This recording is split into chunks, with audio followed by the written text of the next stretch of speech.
Welcome to Part 1 of the CACFP Annual Training presented by the Oregon Department of Education Child Nutrition Programs, also known as ODECMP. This training is intended for center-based sponsors of the Child and Adult Care Food Program. Part 1 of the annual training, we will cover updates to the renewal process for fiscal year 23 and basic renewal information, renewal tips including management plans, the status of waivers in relation to COVID-19, as well as the annual civil rights training. On that note, let's get ready to renew. In previous years, ODECMP has held CACFP renewals during the first 2 weeks of October, as that was the start of the new fiscal year.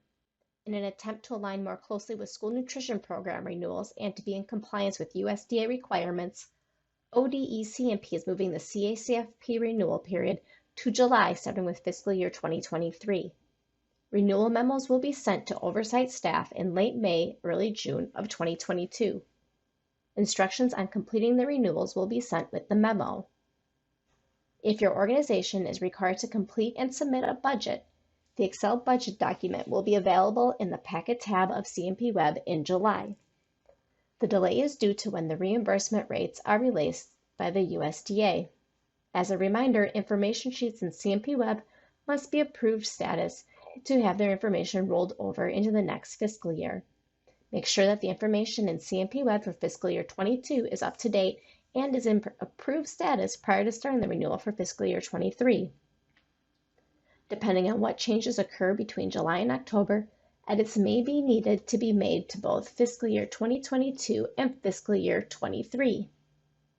All CACFP renewal requirements must be completed by August 15, 2022. Instead of 2 weeks to complete these in October, sponsors will now have 6 weeks in July and August to complete and submit their CACFP renewals. As stated earlier, instructions will be sent with the renewal memos. However, there are common areas that ODECMP would like to highlight, as these areas tend to have errors during the renewal process. All of these areas are included in the instructions, and I will take some time here to highlight certain points. On the sponsor info sheet, for the lines referring to oversight staff, an oversight staff is considered to be the authorized representative, food program coordinator, financial office contact, and claim contact. It is imperative that proper capitalization is used. This is because when ODE sends letters to these individuals, a query is used to pull their information. To ensure letters are properly addressing the recipient, make sure that all names and titles are properly capitalized. The same applies to a food service management company, board chair, hearing official, and owner contacts if applicable. In line 146, this line is asking the sponsoring organization to identify the minority and grassroots organizations it contacts about the opportunity to participate in the CACFP. Examples include Migrant Education, WIC Office, Employment-Related Daycare, or ERDC. Items that should not be in this line include flyers, menus, and Facebook. This is a who-what question and not a how question. In line 152, this is a general comments line. Please reserve this line to enter information that ODECMP must approve. ODECMP staff will instruct you if there is anything that may be needed to be entered in this based off of a review of your renewal application. If what you would like to convey in this line does not need approval by ODECMP, please do so by emailing your assigned child nutrition specialist. As of fiscal year 2023, all CACFP sponsors, including school food authorities, are required to have written management plans submitted and approved by ODECMP. Management plans are part of the CMP Web application. What a management plan does is describe how your organization will provide adequate oversight in implementing and operating the CACFP. On June 22, 2022, ODECMP will be holding an administrative oversight training. This training will review what to expect on the management plan and how to complete it. This training will be required for all sponsors, including school food authorities, as part of required annual training. That would be Part 2. Please visit the public CACFP training webpage to register for this training. Through the administrative oversight training, we will go over the management plan more thoroughly. I want to take a moment to highlight a section in fiscal accountability.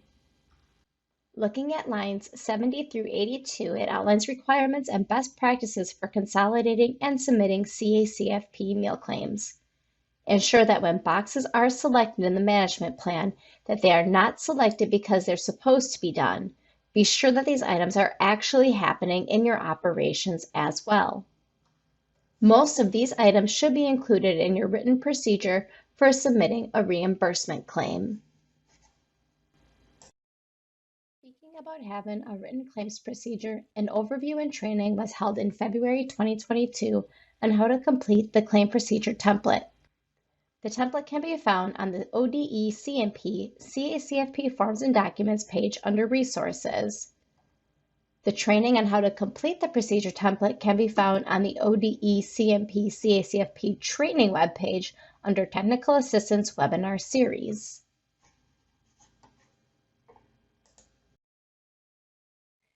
There are a few areas to highlight in the site info sheets as well. An OCC recorded program is different from being a licensed OCC site. Recorded programs are exempt from being licensed by OCC. Recorded programs will have either SA or for school age or PS for preschool on their OCC registration number. Looking at this license number, the CC in the beginning indicates the license is for a child care, meaning the site is not recorded. In this case, no in line 39 must be marked for the OCC recorded program question. However, if the OCC number starts with a PS, like in this image, then line 39 must be marked yes for the appropriate recording type, and in this case, this is a preschool program, and no must be selected in line 23, which will then gray out lines 24 through 26. The next item on this site sheet I'm going to talk about is the meal service section. Column A in this section is shift, and the option to select yes or no is available. The shift is referring to a shift in meal time, meaning some participants are served within the time frame in column B and C, and another group of participants receive the same meal at a different time. For instance, for a site that has AM and PM classrooms, meaning you have one group of children in the morning, and then you have another group of children, same age range, in the same classroom in the afternoon. In this case, yes may be marked here if the AM class has breakfast from 8:30 to 9:30 AM, and the PM class has breakfast from 3 to 3:35. If your site does have a shift in meal time such as this, you must enter the information for the shift meal in line 61 or general comments. If you have participants coming within the time frame listed in CMP Web for the meal and they are not being served all at once, this is not a shift to the meal service. This means that no would be marked here. Marking yes to shift does not mean that participant meals can be claimed if served outside of the approved meal times. All meal times must be approved by ODE CMP in order to be eligible for reimbursement. There is some leeway, a grace period so to speak, for meals served outside of approved meal times. That grace period is generally 15 minutes, meaning if the site is approved to serve breakfast from 8 to 8:30 a.m. and participant A comes in at 8:40 a.m. and is served breakfast, that breakfast may be counted and claimed for reimbursement. However, if participant B comes in at 9:15 and the meal service time ended at 8:30 a.m. and that participant is served breakfast, that meal may not be claimed for reimbursement. Once CMP Web has been updated with information for the upcoming fiscal year, it is time to submit the application in CMP Web into pending approval. To do so, please go to the Packet tab, which is the first tab of the application. Next, scroll to the bottom, and there should be this box at the bottom. Check the certification box and click on Submit. After this is done, it should show that the forms listed at the top of the Packet tab are now in pending approval. If the box is not at the bottom of the packet tab, that means something is incomplete in CMP Web. That must be done before the application may be submitted. Please review the information already in CMP Web, so cross those T's and dot those I's to make sure everything is complete to the best of your knowledge. If there is still no box, please contact your assigned child nutrition specialist. For the last 2 years, the USDA had offered numerous nationwide waivers in relation to the COVID-19 pandemic to provide flexibilities to the CACFP. At this time, the USDA does not have the authority to offer nationwide waivers as they previously had done. As USDA no longer holds the authority to grant nationwide waivers, the waivers listed on this slide are set to expire for CACFP on June 30th of 2022. Notably, what participants will experience on site starting July 1 is that meals will not be able to be claimed for reimbursement if they are taken off-site and parents or guardians cannot pick up meals for children. Additionally, only one meal type may be offered at a time, and there are no meal pattern flexibilities. In regards to administering the program, there is not a waiver for area eligibility. These next two waivers pertain to the on-site requirement for monitoring in the CACFP for both state agencies and sponsors. The on-site monitoring requirement expires 30 days after the end of the federal public health emergency. Oregon's public health emergency ended April 1st of 2022. However, the federal public health emergency is still ongoing as of today. That means the nationwide waivers are still available. As a reminder, these waivers only waive the requirement related to being on site for the visit. Sponsors are still required to conduct at least 3 monitoring visits annually, with 2 of the visits unannounced and 1 of those unannounced visits including a meal service observation. Additionally, there may be no more than 6 operating months between visits. Monitoring visits still must be occurring virtually to the greatest extent practicable if your organization elects to utilize this waiver. For fiscal year 2022, ODE-CMP requested a separate state waiver of CACFP monitoring requirements from USDA in addition to the available nationwide waivers. Program operators had the opportunity to apply to waive some or all of the monitoring regulations listed on the screen. This includes waiving the requirement for monitoring to be conducted on-site, meaning monitoring may be done virtually. It is worth mentioning that if the federal public health emergency ends on or before August 30th of 2022, off-site monitoring for the CACFP is still allowable until September 30th, 2022 under the ODE-CMP waiver. Sponsors can also waive conducting 3 monitor visits per site per fiscal year. 2 of the 3 monitoring visits must be unannounced per site. 1 of the 2 unannounced monitoring visits must include a meal observation, and no more than 6 operating months may elapse between visits. While all sponsors received automatic approval and inclusion in the nationwide monitoring waivers discussed on the previous slide, sponsors were required to apply and receive individual approval from ODE-CMP if they wanted to utilize the additional flexibilities in the state waiver. If approved, sponsors are able to waive some or all of the monitoring requirements until September 30th of 2022, regardless of the federal public health emergency status. It is important to note that approval cannot be given retroactively. Sponsors may still apply for the Oregon monitoring waiver through September 30th, 2022. There are currently no state or nationwide fiscal year 2023 monitoring waivers available. If a monitoring waiver is not approved, sponsors must return to in-person monitoring and must meet all monitoring requirements. ODE-CMP does not have the ability to waive any of the monitoring requirements on the screen effective October 1, 2022. The majority of the waivers we just discussed are nationwide waivers, which the USDA was granted authority to offer these by Congress as part of previous funding bills during the COVID-19 pandemic. However, this authority has expired and was not included in the latest federal government funding bill. So what does this all mean?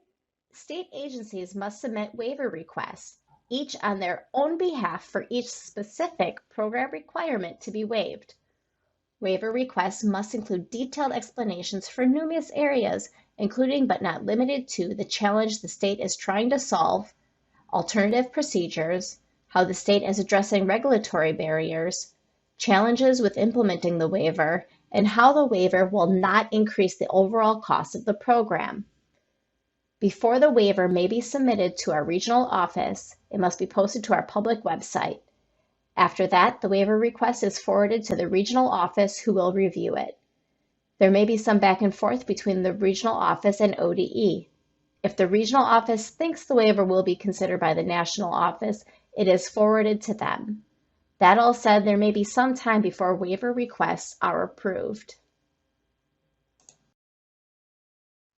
ODE-CMP is requesting an extension of certain waivers that relate back to nationwide waivers related to COVID-19. It is ODE's hope these waivers will be approved in order to assist sponsors in maintaining the same level of CACFP meal access in fiscal year 2023. However, being granted approval for these waivers is not guaranteed.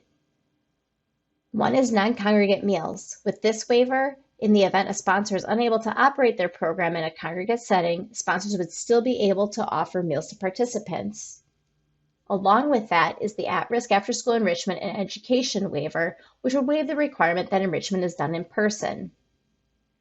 Finally, the meal pattern flexibility waiver would allow for sponsors to claim meals if they do not meet meal pattern requirements due to supply chain issues and they have requested to use this waiver.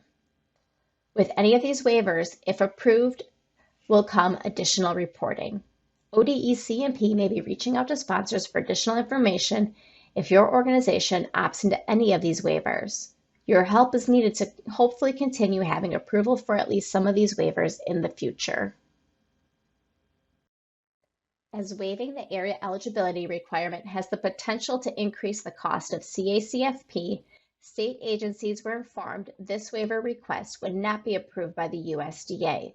However, the USDA announced that in addition to using school-based data for the CEP or Community Eligibility Provision data, sites may also use school data from fiscal year 2019-2020 to qualify at-risk meal sites in the CACFP. To use this option, the school is required to have participated in the Seamless Summer Option or SSO in school year 21-22. The free and reduced price meal eligibility list, which will be accessible in the Packet tab of CMP Web, will be your source for this data. With the school data from fiscal year 2019 and 20, the site will be eligible through school year 2024-25. To stay in the know with updates to waivers and training announcements and even more, ODE-CMP sends out a monthly newsletter called Knowing and Growing. This newsletter will include all new memos that were released in the past month. This is a change to sending out memos individually as they are received. The Knowing and Growing is sent out each month to all the responsible principals listed in your organization's CMP Web sponsor information sheet, and information in this newsletter must be reviewed by the responsible principals. Memo updates and program updates are required information for sponsors to know and implement if needed. Additional information includes available grants and important deadlines. If you are not on the list and you want to receive the newsletter, you can sign up using the link on this slide, and this was also shared in the chat as well. The final section of today's training will be the required annual civil rights training. Civil rights requirements are intended to ensure benefits of child nutrition programs are made available to all eligible participants in a non-discriminatory manner. All sponsors receiving federal monies must implement and follow the civil rights requirements to be eligible for and in compliance with the program. What is discrimination? Discrimination is defined as different treatment to people, which makes a distinction of one person or a group of persons from others, either intentionally, by neglect, or by the actions or lack of actions based on the protected classes.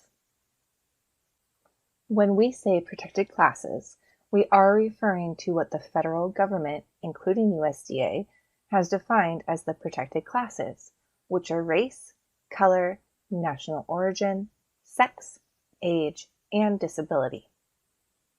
On May 5, 2022, the Food and Nutrition Services, FNS, Civil Rights Division, issued a memorandum on Bostock v. Clayton County and its application to USDA FNS programs.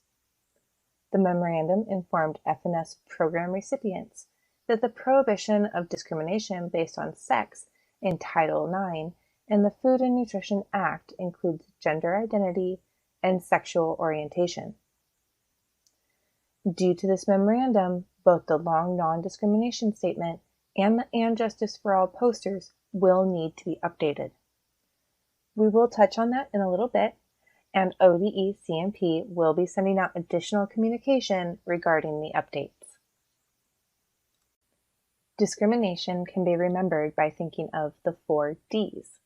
Discrimination is when an individual or group of individuals are delayed in receiving benefits or services that others receive, denied benefits or services that others receive, treated differently than others to their disadvantage, or are given disparate treatment, something which does not seem discriminatory but has a discriminatory impact in practice. Any participant, potential participant, or parent guardian may submit a civil rights complaint of unequal treatment verbally or in writing. Complainants may choose to directly contact USDA with their complaint, contact Oregon Department of Education Child Nutrition Programs with their complaint, or they may notify the sponsor of their complaint directly. The sponsor must forward all discrimination complaints received regarding child nutrition programs to the Oregon Department of Education Child Nutrition Programs Office within 3 working days. A complaint must be filed within 180 days, or roughly 6 months, from the date of the alleged discriminatory action. All sponsors must develop a written civil rights complaint procedure and implement this procedure. Sponsors may adopt Oregon Department of Education's prototype procedure, located on the Oregon Department of Education Child Nutrition website. If sponsors choose this option, be sure to put your sponsor's name at the top of the procedure and then train all staff on the procedure. The civil rights complaint procedure is as follows. First, a civil rights complaint is received by the sponsor, either verbally or in writing. Next, the sponsor logs the complaint in the civil rights complaint log.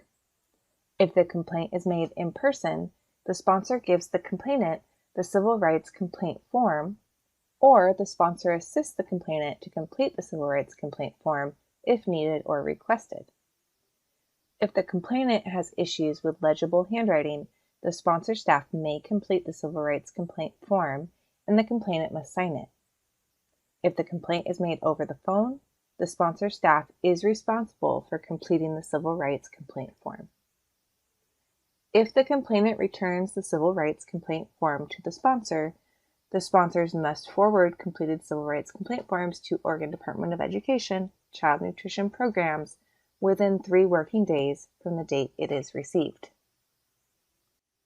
Civil rights complaint forms must be readily available at all sites, including the main office if it's not a serving site. The sponsor must make every attempt to help the complainant complete the civil rights complaint form. This includes making reasonable accommodation for a complainant with a disability. All discrimination complaints must be documented in the civil rights complaint log. The civil rights complaint log must be dated and kept for 3 years plus the current year, just like all other documents in the CACFP. Maintaining this log is a requirement of the program even if no complaints have been received.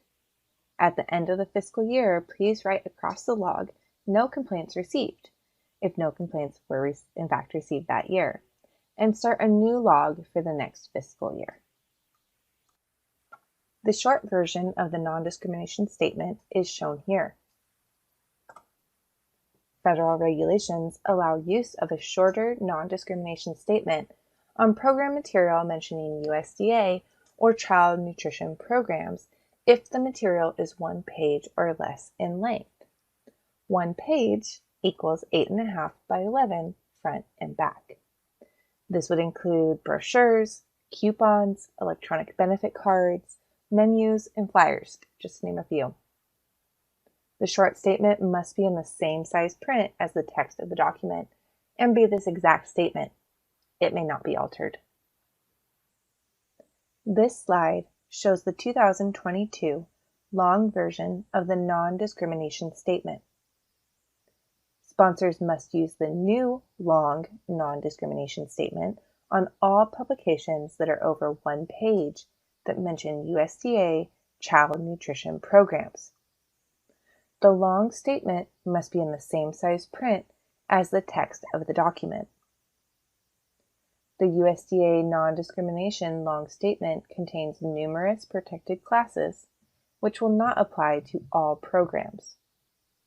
The 6 protected classes relevant to Oregon child nutrition programs remains limited to race, color, national origin, sex, age, and disability. The new statement has been updated to include that the protected class of sex includes gender identity and sexual orientation. The non-discrimination statement must be included on program materials such as enrollment forms, menus, employee handbooks, newsletters, brochures, parent or student handbooks, print or broadcast ads, flyers, and websites. It is the responsibility of all sponsors to ensure program access for those with limited English proficiency, or LEP. LEP is defined as individuals who have limited ability to read, speak, write, or understand English. Reasonable steps must be taken to ensure meaningful access to programs and activities.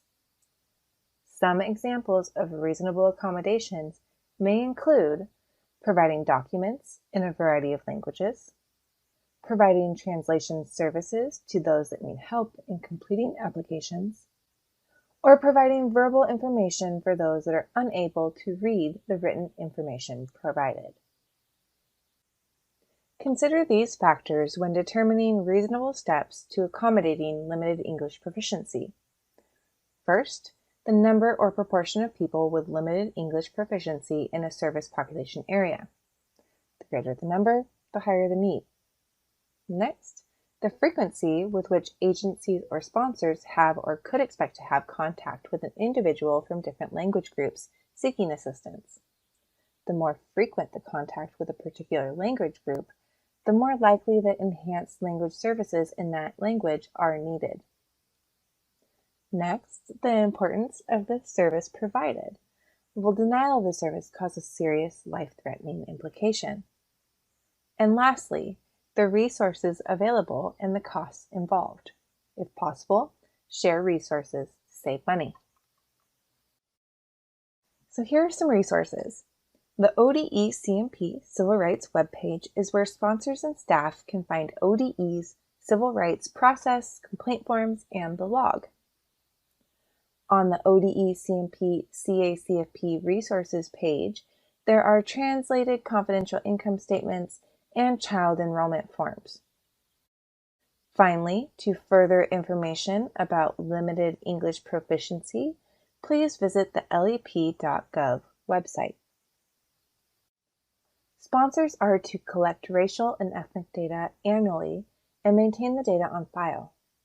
Oregon Department of Education child nutrition programs may require to see this information at any time. Additionally, ODE-CMP will review the racial and ethnic data during administrative reviews. Please do not send racial and ethnic data to ODE-CMP unless requested.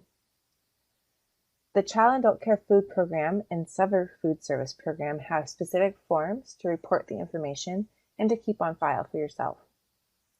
The form is listed on the resource page at the end of the presentation.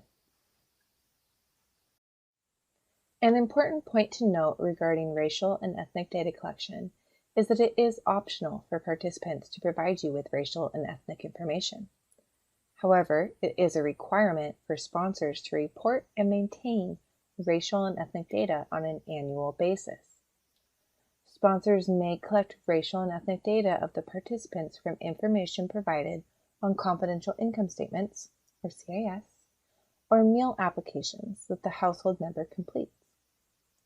Since the racial and ethnic section is optional for the household to complete, it may not be provided.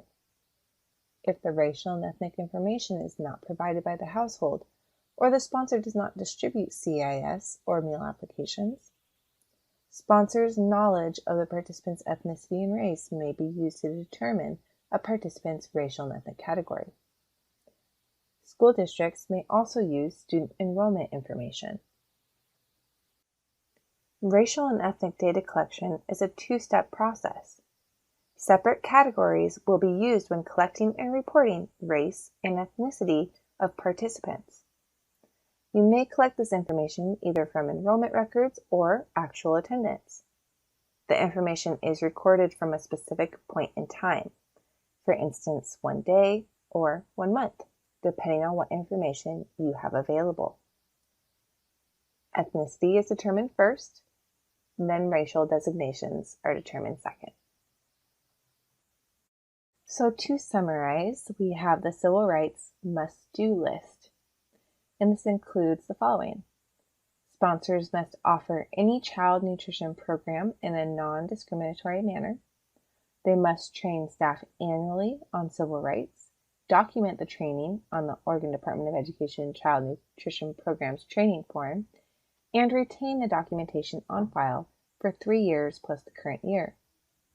They must develop and fully implement the sponsor's civil rights complaint procedure and make available to all staff civil rights complaint forms, civil rights complaint log, and the civil rights complaint procedure. Additionally, sponsors must prominently display the And Justice for All poster. The non-discrimination statement must be on all printed and electronic materials available to the public which mention USDA and or Child Nutrition Program meals and snacks. Sponsors must offer meals to all participants in a non-discriminatory manner, and racial and ethnic data must be collected annually.